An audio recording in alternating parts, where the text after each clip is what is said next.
Isang magandang hapon mga kaibigan, update lamang po tayo ngayon sa lagay ng ating panahon, April 13 po 2024 hapon po ng Sabado. Pero bago tayo magpatuloy kaibigan, please huwag mo munang kalimutan mag-like and subscribe and pahit na rin ng notification bell.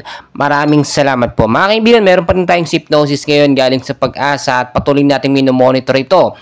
Ito pong easterlies or yung mainit na hangin galing sa Karagatang Pasipiko ang siya pa rin po nakakapekto sa ilang bahagi ng ating bansa. So alam ko marami sa atin gusto na po magkaroon o biglaang magkaroon ng pag-uulan kahit yung biglaang buhos lamang dahil nga po sa sobrang init ng panahon. Mga kaibigan, magandang balita ito kahit papaano meron tayong sama ng panahon. Itong easterlies na posibleng magbigay po ng pag-uulan or mahinang pag-uulan sa ilang bahagi po ng Metro Manila, Luzon, Visayas at Mindanao. Pero wag po kayong mag-alala, hindi naman ito sobrang lakas, no? Mga isolated light rains lamang na posibleng maranasan dahil nga po sa sobrang init. And as of now mga kaibigan, no, may mga minomonitor din tayo sa labas ng PAR. Ito nga po mga kumpol ng kaulapan or mga cloud cluster na posibleng mabuo bilang isang active LPA. But as of now, wala pa naman itong direktang epekto sa ating bansang Pilipinas. Tinataya rin po no, and ayon din po sa Pag-asa, posibleng isang bagyo po ang maranasan natin ngayong buwan ng Abril bago matapos yung buwan ng Abril, no, at yun po yung bagyong Aghon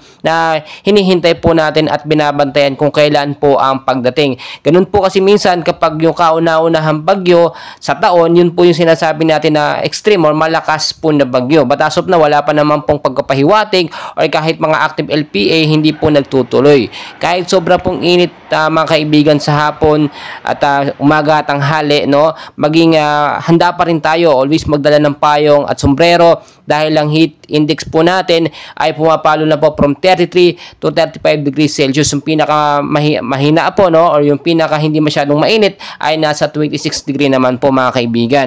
Kaya mga kaibigan, no, kahit wala po tayong sama ng panahon, lagi po tayong maging handa ng mga oras dahil lang panahon natin, hindi natin mapipredict, pabago-bago po yan. So please mga kaibigan, huwag kalimutan mag-like and subscribe for more weather updates. Maraming